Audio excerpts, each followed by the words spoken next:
مصطفیٰ اما بعد، اس سے پہلے امام بخاری رحمۃ اللہ علیہ کے متعلق بات آئی تھی اور سلسلہ یہ شروع ہوا تھا کہ حدیث کا متن شروع کرنے کے پہلے یہ کم سے کم 7 محدث اور امام جو بڑے بڑے لوگ رہے ہیں ان کے اور ان کی کتاب کے متعلق کچھ معلومات ہو جائے.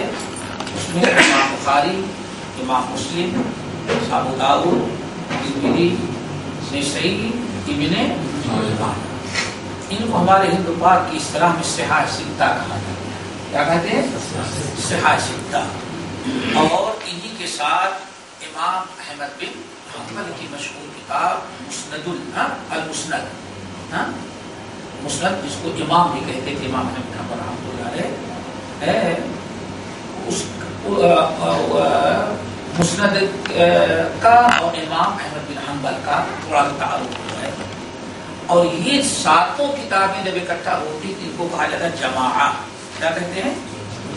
جماعہ، رواه الجماعہ.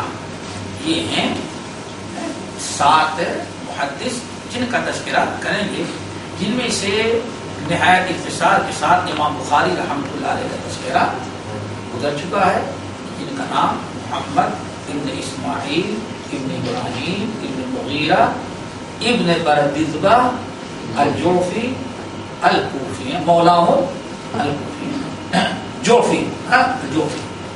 یہ پورا تذکرہ کرتا ہے. امام بخاری رحمۃ اللہ علیہ کے بعد ان 7 میں امام مسلم رحمۃ اللہ علیہ کا مقام و مرتبہ ہے. جمہور اہل علم کے نزدیک امام بخاری کے بعد جو مرتبہ ہے وہ امام مسلم کا ہے. اصح الکتب بعد کتاب اللہ الصحیح البخاری، قرآن کے بعد سب سے صحیح کتاب جو ہے یہ بخاری. اس کے بعد دوسرے نمبر پر صحیح مسلم. لیکن یہ اصطلاح اس وقت سے قائم ہوئی جب سے امام بخاری رحمۃ اللہ علیہ نے اپنی صحیح لکھی. ٹھیک ہے نا؟ ورنہ امام شافعی رحمۃ اللہ علیہ کے زمانے تک امام شافعی رحمۃ اللہ علیہ وغیرہ کے خیال امام شافعی کہا کرتے تھے اس آسمان کے نیچے اور زمین کے اوپر قرآن کی بات معطا سے زیادہ صحیح کتاب کوئی دوسری نہیں ہے. لیکن یہ اس وقت تک تھی معطا کی حیثیت جب تک بخاری نہیں لکھی گئی. بخاری لکھ دی گئی تو اب معطا کا وہ مقام مرتبہ اہل علم کے یہاں باقی نہیں رہ گیا. امام مسلم رحمۃ اللہ علیہ جو ہیں ان کا نام، ان کی کنیت ابو الحسین ہے. نام مسلم بن حجاج بن مسلم، یہ قشیری ہے اور نیساپور کے رہنے والے تھے. وہی نیساپور ہی میں ان کی ولادت ہوئی ہے 204 ہجری یا 202 ہجری. افلا جانتے ہیں پرانے زمانے میں نہ تو ہاسپٹل میں کوئی ولادت ہوتی تھی کہ وہاں سے برتھ سرٹیفکیٹ لی جاتی، بالکل پکی رہتی ہے، اور نہ جھوٹ بولنے والے لوگ تھے کہ ہاں کچھ جعلی بتائے. پرانے زمانے میں کسی کی تاریخ لکھ لیا کسی نے، یاد رکھا تو ٹھیک ہے، ورنہ بہت سارے لوگوں کے دن اور تاریخ نہیں، اس لیے اختلاف ہو جاتا ہے. امام مسلم رحمۃ اللہ علیہ بہرحال ان کے متعلق 2 قول ملتے ہیں کہ یا تو 202 ہجری یا 204 عیسوی. عیسوی نہیں ہے، ہجری میں ان کی ولادت ہوئی نیساپور کے اندر.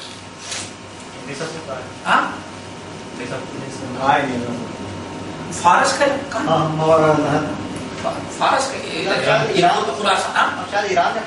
ایرانی میں فارس کی جو حکومت ہے نا، نیساپور، سیستان، یہ سب یہی کرتا ہے. کہاں؟ ایران، فارس کا ہے.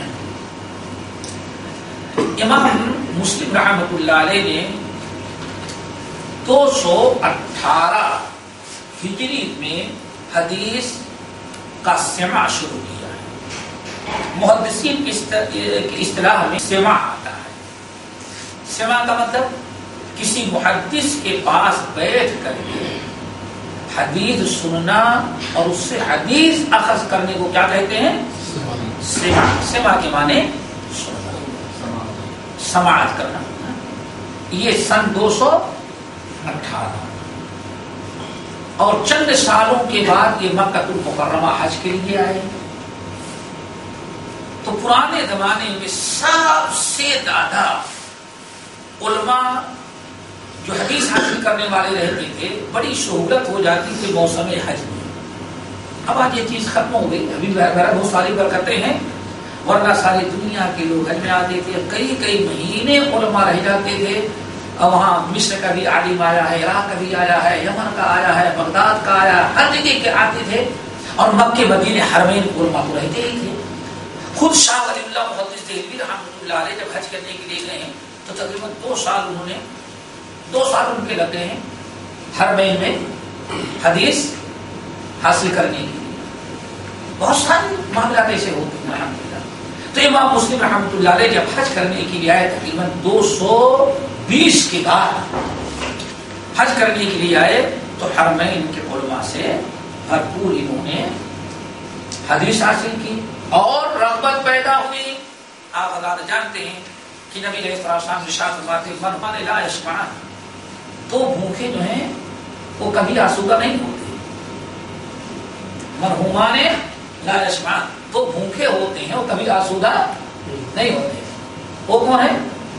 ایک دنیا کا بھوکا کبھی دنیا سے آسودہ نہیں, وطالب العلم اور علم حاصل کرنے والا کبھی علم سے آسودہ نہیں ہوتا. نبی علیہ السلام کی حدیث بڑی ہی جامع اور مانے بالکل ہمارے مشاہدے میں حقیقت کی عکاسی کرتی ہے. تو علم حرمین میں علماء سے ملاقات ہو جانے کے بعد مزید شوق ہوا امام مسلم رحمۃ اللہ علیہ کو, اور یہ پھر بغداد, مصر, کوفہ, عراق حج کر کے فوراً واپس لوٹے وطن اپنے, اور اس کے بعد علم حاصل کرنے کے لیے ان سارے علاقوں میں دوڑ پڑے. امام بخاری امام مسلم رحمۃ اللہ علیہ نے بہت سارے اساتذہ سے سینکڑوں میں جن سے انہوں نے علم حدیث حاصل کیا, جن میں بڑے مشہور اساتذہ میں سے احمد بن حنبل رحمۃ اللہ علیہ, امام احمد بن حنبل, امام بخاری, امام اسحاق بن راہوی, عبداللہ ابن مسلمہ القعنبی رحمہ اللہ. یہ اہل علم جو ہیں کبار محدثین جس سے امام مسلم رحمۃ اللہ علیہ نے سبقاً روزانہ حاضری کے سماع حدیث کیا اور کتابت لکھا اور روایت کرنے کی اجازت دی. یہ چیز ابھی بتا دیتے ہیں, اس کو ذہن میں یاد رکھیے گا. محدثین کے ہاں یہ جو آج منکرین حدیث ہیں اور حدیث پہ اعتراض کرنے والے دنیا بھر کے شکوک شبہات پیدا کرنا چاہتے ہیں, تو ایک چیز حدیث کو یاد رکھیے گا. انشاءاللہ کبھی تدبیر حدیث پر بات آئے گی, یعنی حدیث جمع کرنے میں تب یہ آپ کو کام دے گی. محدثین کے یہاں حدیث کو کوئی استاد اپنے سے سماع اور اپنے سے لکھنے والے حدیث حاصل کرنے والے کو روایت کرنے کی اجازت اس وقت تک نہیں دیتا تھا جب تک کہ لکھی ہوئی چیز یا سنی ہوئی چیز دوبارہ استاد کے اصل سے مقابلہ نہ کرے. اور اس کی چھوٹی سی مثال نہیں, امام بہقی رحمۃ اللہ علیہ کوئی معمولی عالم نہیں ہے. امام بہقی بڑے اعلیٰ پائے درجے کے محدث ہیں, بلکہ مثل مشہور ہے کہ امام طحاوی رحمۃ اللہ علیہ نے اپنے جو بظاہر فقہ حنفی سے حاصل تھے اس کے ثابت کرنے کے لیے جو حدیثوں کی تعویل کیے تھے, تو کہنا لوگ محدثین کا خیال ہے کہ امام طحاوی کے جواب کے لیے اللہ نے کن کو پیدا کیا؟ امام بہقی کو. امام بہقی کو پیدا کیا, اور ان کی کتاب سنن الکبریٰ, سنن الصغریٰ, خلافیات اور عالیشان کتابیں. لیکن کمال ہے کہ ترمذی کی حدیث نہیں روایت کر سکتی ہے, ذرا سوچو، اتنے پرانے عالم لیکن ترمذی کی حدیث نہیں نقل کر سکتی، روایت نہیں کر سکتی. وجہ کیا ہے؟ ترمذی ان کے پاس موجود تھی لیکن استاد سے ترمذی کا سماع حاصل. یہ عجیب سی بات.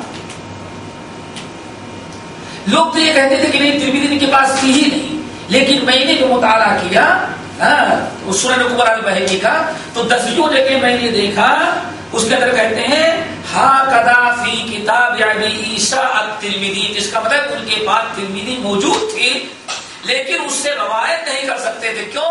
وجہ کیا ہے کہ استاد سے سماع حاصل، سماع حاصل ہو اور پھر استاد اس اجازت دے دے. جب تک اجازت نہ دے یہ کہنے کی اجازت نہیں. یہ شاگرد کو میں نے، ہمارے استاد نے ہم کو حدیث بیان کی. آگے بتائیں امام نسائی رحمۃ اللہ علیہ کے حالات بیان کریں گے. بہت طویل قصہ ہے. امام نسائی رحمۃ اللہ علیہ محدث کے پاس گئے حدیث حاصل کرنے کے لیے. یہ بڑا عجیب و غریب واقعہ ہے.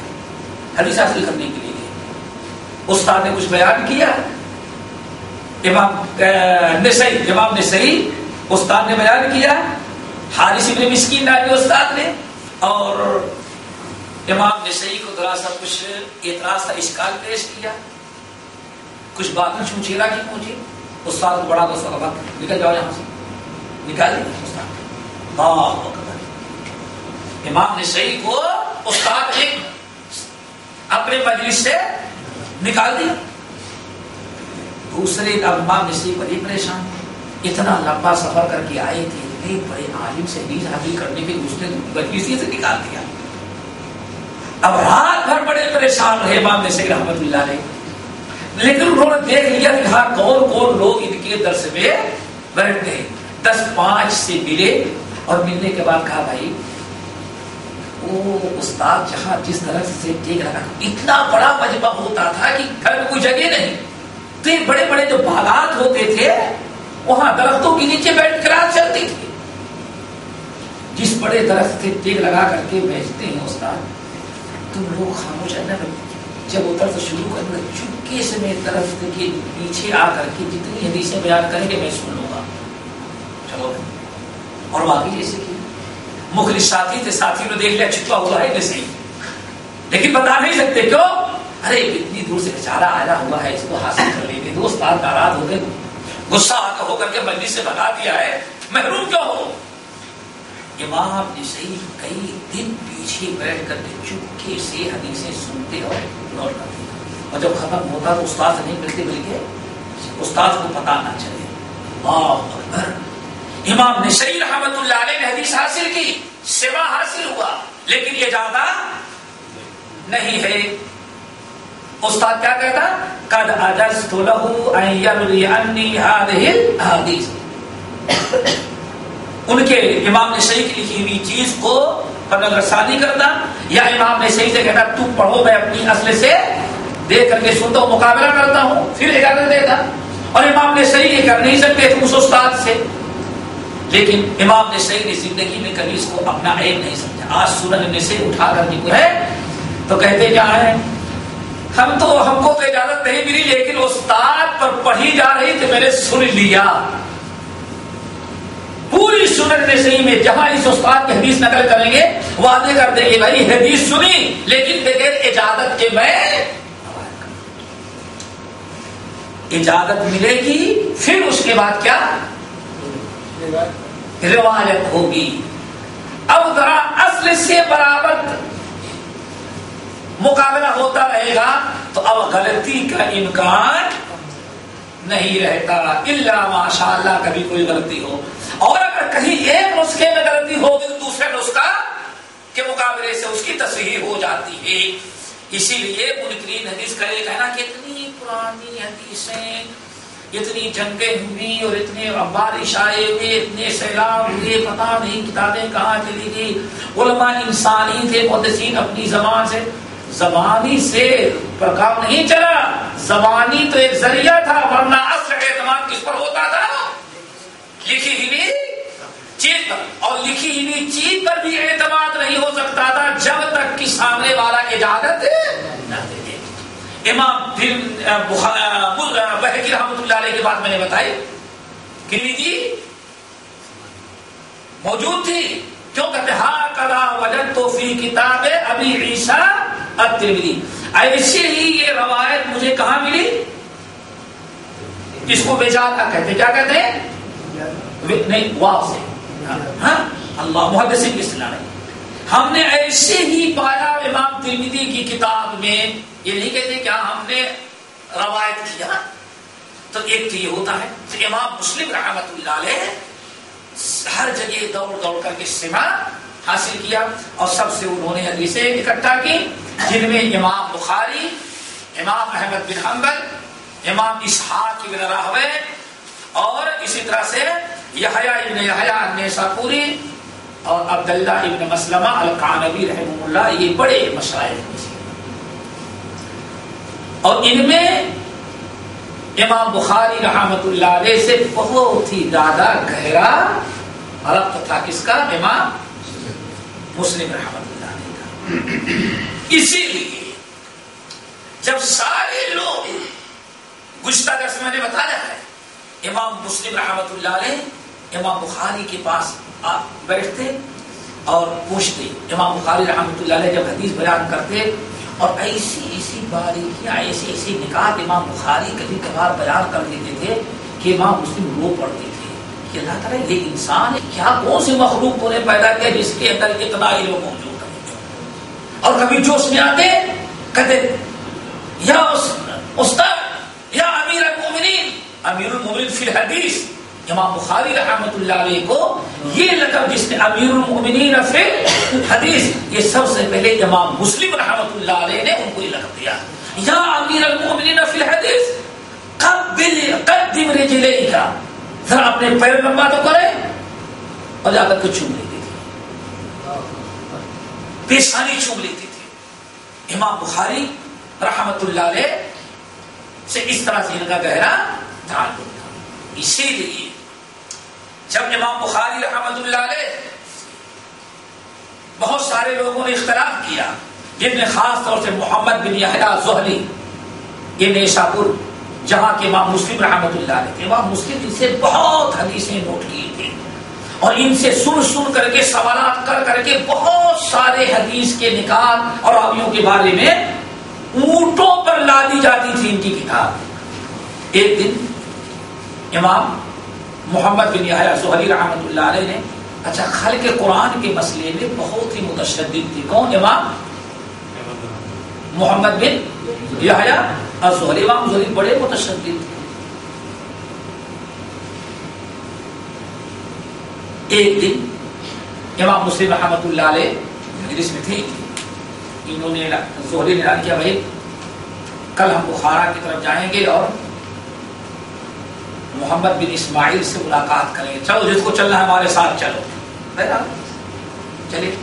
اب محمد بن یحییٰ الزہلی کی کا حلقہ درس جو ہے ذرا متاثر ہو رہا تھا، امام بخاری رحمۃ اللہ علیہ کی طرف پوری پبلک جا رہی تھی، چلو دیکھتے ہیں بھول کر کے آتے ہیں، لیکن انہوں نے اپنے شاگردوں سے کہا بھائی کوئی سوال نہ کریں، ملاقات کر کے آتے ہیں۔ گئے، کچھ ہوتے ہیں ذرا چلبلے جس کو کہتے ہیں،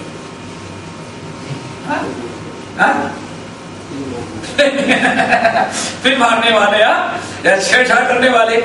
ایک اٹھا، بخاری صاحب قرآن کے بارے میں کیا خیال ہے آپ کا؟ سب سے بڑا فتنہ وہ تھا، کیا؟ القرآن مخلوق، یہ سب سے بڑا فتنہ تھا۔ لیکن امام احمد بن حنبل رحمۃ اللہ علیہ اور امام بخاری یہ بڑے بڑے محدثین کھڑے ہو گئے جنہوں نے اس فتنے کو دبایا، آج الحمدللہ اس کا نام نشان ختم ہو گیا۔ لیکن یہ بھی یاد رکھیے گا، اللہ اکبر، امام بخاری، امام احمد بن حنبل 40,000 کوڑے اس عقیدے پر، القرآن و کلام غیر مخلوق، اتنی قربانیاں دی، 40,000، اللہ اکبر، درے کھائے، جیلوں میں رہے، ساری پابندیاں لگائی گئی، اور ہمارے یہاں کا ہمارے ہندوستان کا سرکاری مولوی نے کیا کہہ دیا اپنے مشہور کتاب الرسالہ میں، اللہ اکبر ماہانہ میں، وہ تو ایک احمد بن حنبل نے بلا وجہ مسئلے کو اتنا ٹیڑھا بنا دیا تھا، ورنہ کوئی یہ مسئلہ مشکل، اللہ اکبر، یہاں معاملہ کفر و شرک کا ہے، لیکن وہ شخص کیا کہتا ہے اتنا مشکل مسئلہ احمد بن حنبل نے بلا وجہ مسئلہ بنا دیا۔ ہمیشہ اہل باطل اور گمراہ لوگ اور خرافات کے علم بردار ہمیشہ اہل حق کے بارے میں یہی نظریہ، یہاں معاملہ کفر و شرک کا تھا۔ اگر قرآن اللہ کی مخلوق ہے، اللہ کلام نہیں ہے، تو یہ شرکی عقیدہ اس سے رادی آ رہا تھا، جس کی بنا پر احمد بن حنبل اور دیگر محدثین اڑے ہوئے تھے۔ امام زہری تھے بڑے کٹر اس سلسلے میں اور موجود تھے وہاں۔ جب کسی نے سوال کیا، امام بخاری نے کوئی جواب نہیں دیا، خاموش رہے۔ پھر وہ حضرت میں نے سوال کیا، ابھی جواب نہیں ملا، کیا قرآن کے بارے میں کیا خیال ہے؟ پھر وہ سوچتا تھا کچھ نہ کچھ بحث چھیڑو یہاں۔ پھر تیسری مرتبہ صاحب آپ نے جواب نہیں دیا ابھی تک۔ امام بخاری نے کہا القرآن، غور سے سنو،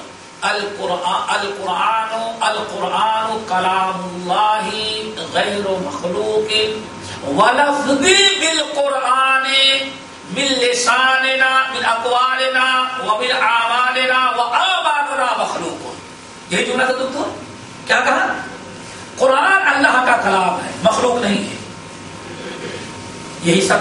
لیکن امام بخاری بڑی دقیق نگاہ سے کہتے، لیکن ہم اپنی زبان سے جو نکالتے ہیں یہ ہمارا اپنا لفظ ہے، ہمارا جملہ ہے، حقیقت میں جو اللہ کا کلام اللہ کی صفت ہے قرآن وہ غیر مخلوق ہے۔ لیکن وَلَفْظِ بِالْقُرْآن، ہم اگر کوئی لفظ اپنے زبان سے ادا کرتے ہیں تو چونکہ ہم مخلوق ہیں، ہمارے زبان سے نکلا ہوا لفظ بھی مخلوق۔ اتنا سننا تھا کہ زہری صاحب پہلے سے بھرے ہی تھے، ذرا کھڑے ہو گئے۔ جو انسان کہے لفظی بالقرآن مخلوق، جس نے کہا کہ ہاں قرآن تو اللہ کا کلام ہے، مخلوق نہیں ہے، لیکن ہماری زبان سے جو کلمات نکلتے ہیں، حروف نکلتے ہیں، وہ کیا ہے؟ مخلوق۔ اس سے سلام کرنا جائز نہیں، اس کے پیچھے نماز پڑھنا جائز، اور اس کی مجلس میں جانا بھی۔ اب زہری کو موقع ملا، خوب بات اڑائی اور نہ سمجھو نے واہ واہ صاحب، بالکل بخاری بھی اسلام سے، اس میں نام لینے کی ضرورت نہیں، کچھ اور لوگوں کو موقع مل گئے۔ کیوں؟ امام بخاری نے کہا لما طلبت الحدیث، غور کرنا، لما طلبت الحدیث عرفت اقوالهم، یہ بڑا جاندار قول ہے۔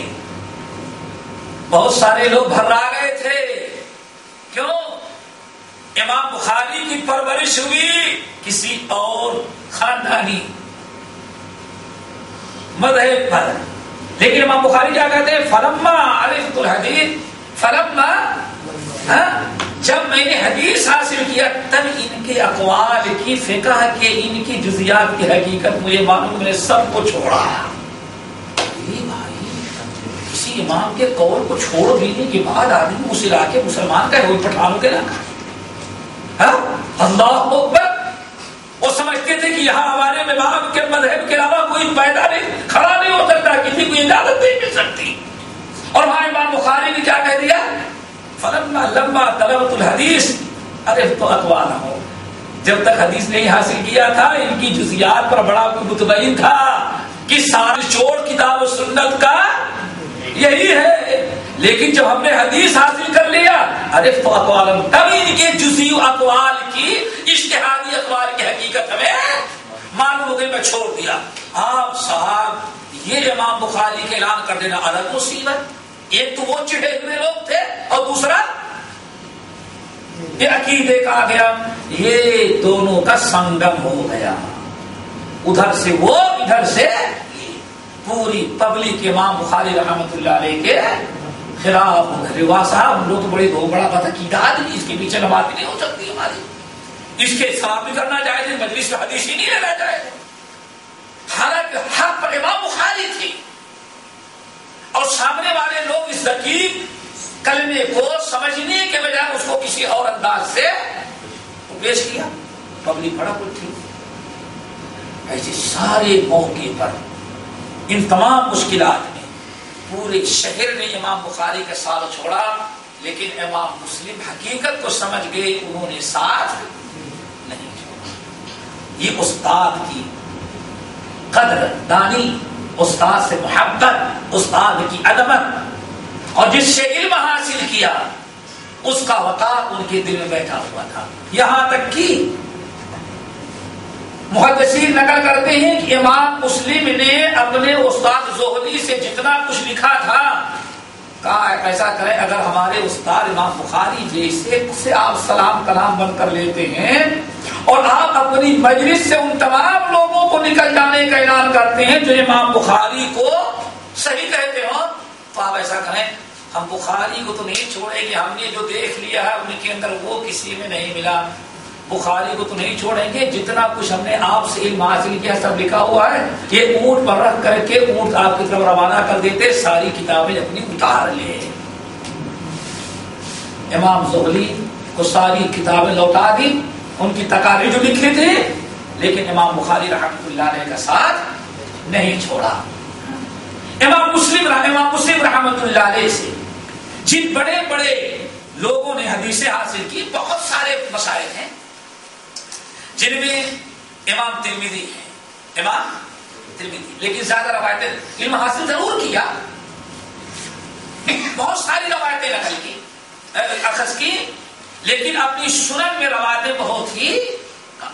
امام ترمذی، امام ابن خزیمہ، امام ابو عوانہ،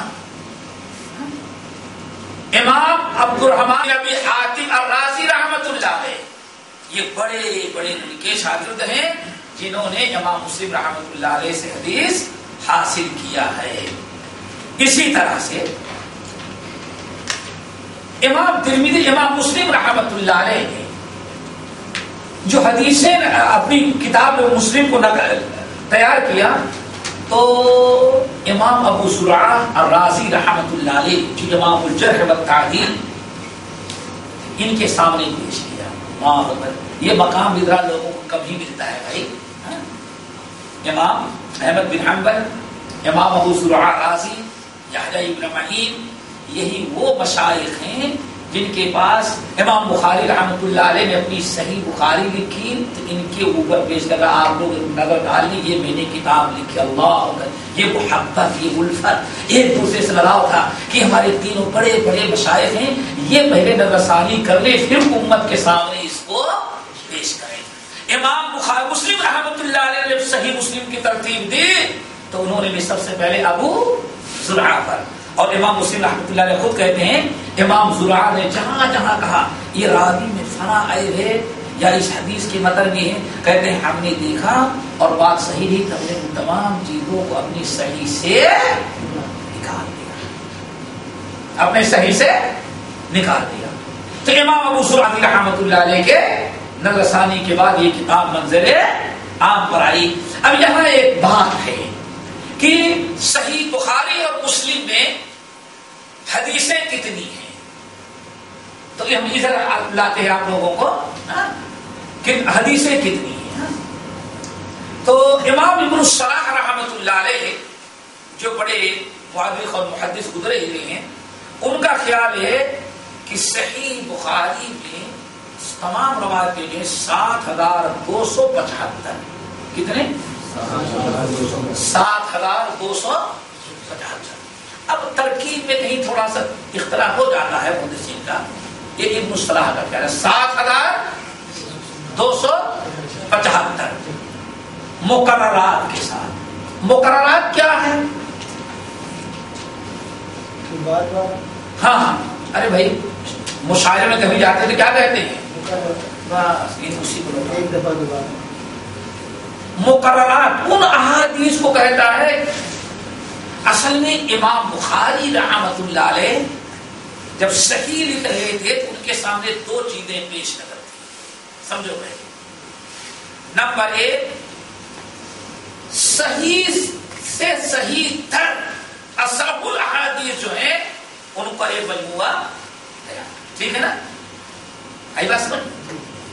ساری حدیثیں صحیح اور اعلیٰ درجے کی، صحت کے اعلیٰ مقام کی ہوں، مرتبے کی ہوں. یہ ایک مقصد تھا. دوسرا مقصد کیا تھا؟ اجتہاد. یعنی ایک حدیث جو نقل کر رہے ہیں اس سے مسائل کتنے نکلتے ہیں. آئی بات سمجھ میں نا؟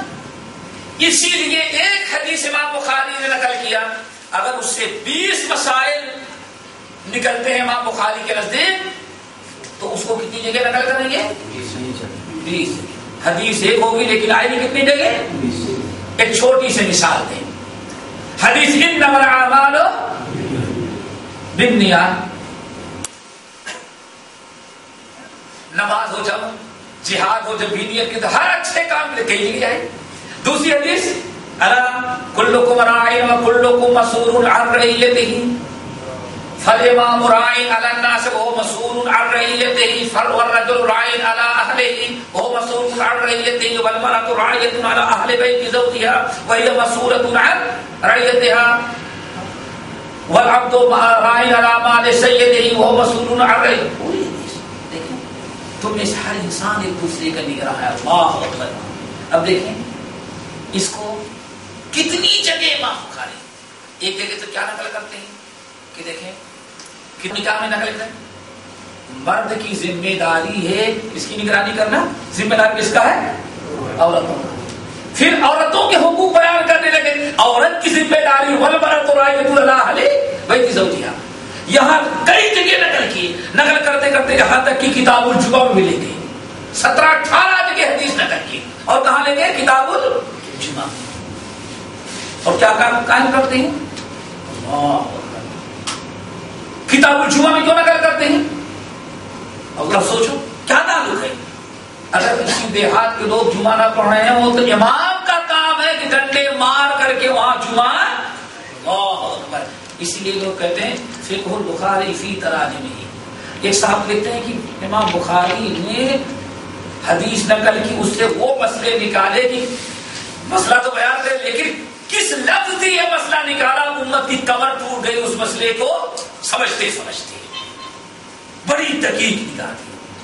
اور اسی کو پھر کہا تربیت اولاد میں لے کر کے آئیں گے کہ آدمی کی کیا حق ہے؟ ذمہ داری اولاد کی. تو دیکھیں حدیث تو ایک ہے لیکن کئی دیکھیں تو اس طرح سے جو حدیثیں بار بار آئی ہیں ان کو کیا کہا جاتا ہے؟ مقررات. تو 60,200 حدیثیں 275 حدیثیں ہیں تکرار کے ساتھ یعنی مقررات کے ساتھ. لیکن بغیر تکرار کے کہنے 4,000. کتنا؟ یہ ابن الصلاح رحمۃ اللہ علیہ. ٹھیک ہے بعض لوگوں کچھ کمی بیشی میں تھوڑا سا اختلاف ہے عدد شمار کے اندر. اس کی وجہ کیا ہوتی ہے؟ امام بخاری نے کہیں سند میں تھوڑا سا اختلاف کیا ہے تو کسی نے اس کو 2 سمجھ لیا اور کسی نے متن کا اعتبار کیا. تو صحیح مسلم کے اندر کتنی حدیثیں ہیں؟ اللہ. اچھا امام مسلم کا معاملہ کیا کہتے ہیں؟ بغیر تکرار کے صحیح مسلم میں کتنی حدیثیں؟ 4,000 صحیح مسلم اور تکرار کے ساتھ 12,000. کتنا کہتے ہیں؟ 12,000. لیکن کس نے کہا؟ حافظ زین الدین حافظ العراقی رحمۃ اللہ علیہ کہتے ہیں ہم نے بہت سارے مشائخ سے پوچھا تو انہوں نے عدد شمار کیا تو کہا کہ تکرار کے ساتھ ساتھ کتنی حدیثیں ہیں؟ 12. لیکن دونوں کے تکرار میں بہت بڑا فرق ہے. وہ کیا؟ امام بخاری رحمۃ اللہ علیہ کے نے جو صحیح کے اندر مقرر کیا ہے ان کا مقصد مسائل اخذ کرنا. تو ممکن ہے متن بھی ایک ہو سند بھی. لیکن امام مسلم رحمۃ اللہ علیہ کا بہت بڑا مقصد جو تھا ان کا منہج وہ یہ تھا کہ حدیثیں صحیح کی جائیں اور ایک حدیث کے ہم مانا جتنی روایتیں ہمارے شرط پر پہنچے وہ جتنی سندیں ملے اتنی نقل کرو. تو صحیح مسلم میں کبھی متن ایک ہوتا ہے، سندیں اس کی 20 ہوتی ہیں. تو اب سندوں کا اعتبار محدثین کے اصطلاح میں سند بدل جاتی ہے تو مستقل حدیث شمار کی جاتی ہے. گرچہ متن ایک ہو، متن ایک ہوگا لیکن سندیں سب سے زیادہ محدثین میں امام مسلم صحیح ستہ میں، امام مسلم اور امام نسائی، ان دونوں نے سندوں کے اکٹھا کرنے میں بہت ہی زیادہ اہتمام کیا ہے. متن ایک ہوگا اور سندیں 25 ہو سکتی ہیں. تو اس لیے تکرار دونوں میں ہے مقرر، لیکن مقرر میں ایک کا متن مقرر ہے اور دوسرے کا متن نہیں بلکہ کیا سند مقرر ہے. یہ ہو گئی بات. اب یہاں ایک بڑا اہم مسئلہ ہے جس کو سمجھ لینا ضروری ہے. آج بہت سارے لوگ بات کرتے ہیں صاحب بس آپ تو بخاری اور مسلم کے علاوہ کسی حدیث کی کتاب کی حدیث نہیں مانتے نا، نہیں سمجھے؟ یہی ہے اشکال نا. بس ہم آپ کو کیا، آپ اس سے بخاری اور بخاری کے علاوہ آپ کے نزدیک کوئی صحیح حدیث ہوتی نہیں، بلکہ کچھ جائے ایسا بھی کریں. ارے یہ لوگ تو صرف بخاری کی حدیثوں کو صحیح مانتے ہیں، کسی اور کتاب کی حدیث کو صحیح. ارے کبھی آ کر کے پوچھے ہوتے ہم سے، بھائی ہم سے پوچھتے ہوتے اور اس کی باتیں بھی ساتھ ابھی کی. ایسے مسجد میں جماعت آ رہی تھی، ہم درس دیے ادھر جھانکے ادھر جھانکے، تو ایک عربی چائنا کا ہے وہ، تو اس نے کہا کیا دیکھ رہے کون درس؟ ارے اللہ توبہ توبہ انا للہ، یہ وہ درس دے رہا ہے جس صرف بخاری کو مانتا ہے اور کسی کی کتاب کی حدیث کو مانتا ہی نہیں. وہ بیچارہ ہماری ہمدردی میں اور ان کے کہنے کو ہمارے اوپر چڑھائی کر دیا. صرف قرآن کی آیت اور بخاری کی حدیث مانتے، اس کے علاوہ کوئی حدیث صحیح ہی نہیں ہے. میں نے کہا کس نے کہا؟ یہ کہہ رہے ہیں. میں نے کہا اللہ کیسی بات، تو یہ بیکار الزام ہے. تو پتہ یہ چلا یہ کوئی آج کی بات نہیں ہے میرے بھائی، یہ نظر آ رہا ہے. یہ ان کی وفات کتنے میں ہے؟ 321 نہیں اور وفات یعنی 34 صدی ہجری کے بالکل ابتدا کے ہیں. امام حاکم ابو عبداللہ محمد بن عبداللہ الحافظ النیسابوری، اسی شہر کے جہاں کے امام مسلم، انہوں نے کتاب لکھی المستدرک علی الصحیحین. کیا لکھی؟ یہ ذرا یاد کر لو، دنیا کا کوئی آدمی یہ نہیں کہتا کہ یہاں صرف صحیح حدیثیں کہاں ہیں بخاری میں، یا جو بخاری اور مسلم کے علاوہ کسی حدیث کی کوئی حدیث ہم نہیں مانتے. نہیں بھائی، یہ کس نے کہا؟ ہم نے تو کبھی نہیں کہا. دور رہ کر کے تم بدنام کرتے ہو. تو یہ کوئی نیا پروپگنڈا نہیں ہے، نیا نہیں. امام حاکم رحمت اللہ علیہ کہتے ہیں میں نے جب حدیث حاصل کرنا شروع کیا تو میں نے کچھ بدعتیوں کو اللہ یہ عقیدہ کون رکھتا ہے، یعنی اگر ہمارے بارے میں کوئی کہتا ہے آپ کے بارے میں کہ بھائی ایسی حدیث بخاری کے مانتا ہے کسی اور کتاب کی نہیں، تو امام حاکم کے کہنے کے مطابق وہ پکا بدعتی اور گمراہ فرقے سے تعلق رکھتا ہوگا، کوئی صحیح العقیدہ آدمی نہیں ہوگا. کیوں؟ کہتے ہیں میں نے کچھ اہل بدعات کو کہتے ہوئے سنا کہ پوچھتے ہیں تمہارے پاس کتنی حدیثیں ہیں؟ ارے بخاری اور صحیح مسلم کے علاوہ کون سی صحیح حدیث رہ گئی ہے؟ اب تو کوئی حدیث صحیح ہے ہی نہیں ہے. یہ کون کہتا ہے؟ امام حاکم. لوگوں نے اس طرح سے اہل بدعات نے اس طرح سے کہنا شروع کر دیا اور افواہ پھیلانی شروع کر دی. تو کہتے ہیں میں نے ان کے جواب کے لیے، ان کے اس نظریے کو باطل کرنے کے لیے ہم نے یہ کتاب لکھی جس کا نام ہے المستدرک علی الصحیحین. لیکن کہہ دیا کہ حاکم نے روایت کیا. کس نے؟ حاکم. اللہ ارے بات سمجھے نا. کہتے ہیں پھر میں نے ان بدعتیوں کے، کن کے؟ سنی نہیں، سنی تو ہے بھائی صحیح حدیثیں جہاں بھی ہوگی ہمارا وہی عمل ہے. بدعتی کون ہے؟ خود حدیث کا دشمن ہوتا ہے، بدعت کا رسیہ اور مہم ہوتا ہے، اور سنتوں پر عمل کرنے والوں کا دشمن اور عدو لدود ہوا کرتا ہے. امام حاکم کہتے ہیں میں نے ایسی بدعتیوں کی تردید کی لیے یہ ہم نے ثابت کیا کہ نہیں، دنیا کا کوئی صحیح العقل انسان یا کوئی عالم دین، بخاری ہو یا مسلم، ان میں سے کسی نے کبھی نہیں کہا کہ ہم نے جتنی حدیثیں نقل کر دی ہیں بس وہی صحیح ہے، اس کے علاوہ ساری روایتیں بیکار اور جھوٹی ہیں.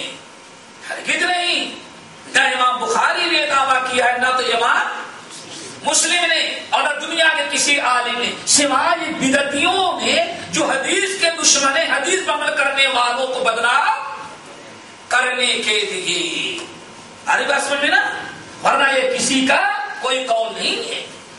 امام حاکم رحمۃ اللہ علیہ کہتے ہیں پھر میں نے قلم اٹھایا کہ وہ صحیح حدیثیں ہم قوم کے سامنے پیش کریں کہ امام بخاری اور مسلم رحمۃ اللہ علیہ نے صحت کا جو معیار مقرر کیا تھا اتنی حدیثیں، وہ بھی ساری حدیثیں بخاری اور مسلم کے اندر نہیں آ سکی ہیں، نہیں سکتی.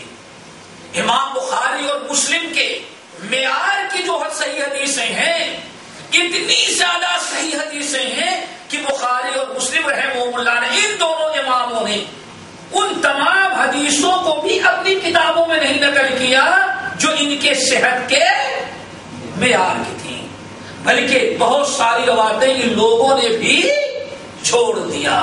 اللہ اکبر. اس کے بعد 4 صحیح جلدیں انہوں نے لکھی اور نام کیا رکھا؟ المستدرک علی الصحیح. مستدرک کا مطلب کیا ہے؟ استدراک. استدراک محدثین کی اصطلاح میں کہتے ہیں مستدرک یا استدراک. اس کتاب کو مستدرک کہا جاتا ہے کہ جس کتاب کے لکھنے والے نے اپنے سے پہلے کسی کی لکھی ہوئی، کسی محدث کی لکھی ہوئی کتاب کو سامنے رکھا اور کہا کہ اس کتاب کے لکھنے والے نے حدیث کے صحت کا جو معیار رکھا تھا، جو شرائط رکھے ہوئے تھے، جو کتابیں انہوں نے حدیث لکھ دی تو لکھ دیا ہے، اس کے علاوہ اور کتنی حدیثیں رہ گئی ہیں اس کو ہم نے جمع کر دیا. تو اسی کتاب کو کیا کہا جاتا ہے؟ مستدرک. یعنی کیا مطلب؟ بخاری اور مسلم رحمہ اللہ نے جو شرائط مقرر کیے تھے صحت کے اعلیٰ درجے کی، وہ کتنی حدیثیں بخاری اور مسلم سے رہ گئی ہیں ان کو ہم کیا کر رہے ہیں؟ اکٹھا کر دیں، تاکہ بدعتیوں کی کمر ہم توڑ دیں کہ ہرگز نہیں. نہ امام بخاری رحمۃ اللہ علیہ نے وعدہ کیا اور نہ کہیں انہوں نے کہا کہ جتنی حدیثیں میں نے، ساری صحیح حدیثیں میں نے نقل کر دی ہیں، اب اس کے علاوہ جتنی حدیثیں ہیں سب صحیح نہیں. بلکہ امام بخاری اور مسلم نے جو شرائط مقرر کیے اس تمام حدیثیں وہ بھی نہیں نقل کر سکے جس کے اندر ان کی شرطیں پائی جاتی تھی. اس کو کہا جاتا ہے مستدرک علی الحاکم، اور امام حاکم نے کتاب کا نام رکھا المستدرک علی الصحیح ہے، یعنی بخاری اور مسلم. اس کی ایک مثال دیں آپ لوگوں کو، یہ میں نے نقل کی، دیکھیں بات سمجھ آ رہی جو کہنا چاہتے ہیں.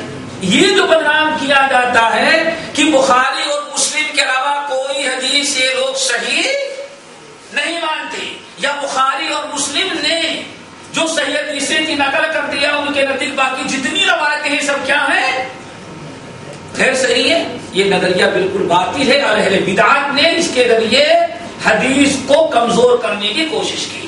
اب دیکھیں سب سے پہلی حدیث امام حاکم نے جو نقل کیا ہے، قال حاکم ابو عبداللہ محمد بن عبداللہ الحافظ، ٹھیک ہے نا، یہ کہہ رہے ہیں اخبرنا ابو محمد عبداللہ بن محمد، ہم کو حدیث بیان کیا ابو محمد عبداللہ بن محمد بن اسحاق الخدائی نے بے مکہ مکے کے اندر. یہ محدثین کا کمال ہے کہ کس جگہ حدیث بیان کی ہے وہ بھی بتا دیتے بھائی فلاں جگہ حدیث بیان کیا.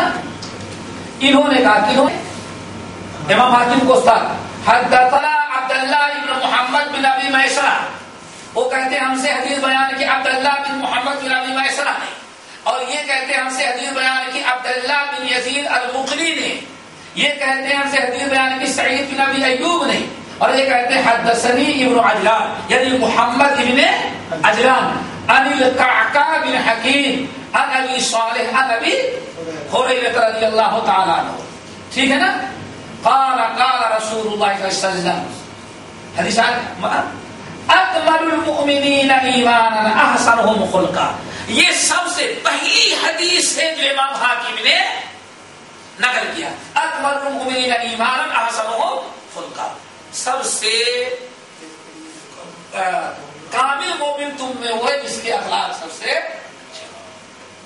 امام بخاری رحمۃ اللہ علیہ امام حاکم نقل کرنے کے بعد کہتے صحیح علی شرط الشیخین، یہ حدیث جو میں نے نقل کیا ہے یہ بخاری اور مسلم دونوں کے شرط پر ہے۔ اب دیکھیں بخاری اور مسلم میں نہیں ہے، لیکن اس حدیث کو نہ دیکھیں، امام احمد نے روایت کیا، ابو داؤد نے روایت کیا، ابن حبان نے، حاکم تو ہے نا، ابن ابی شیبہ نے اور ابو عبید نے، یہ لوگ ایمان، اور یہ حدیث پر اتفاق علماء کیا ہے؟ صحیح ہے، لیکن بخاری اور مسلم میں۔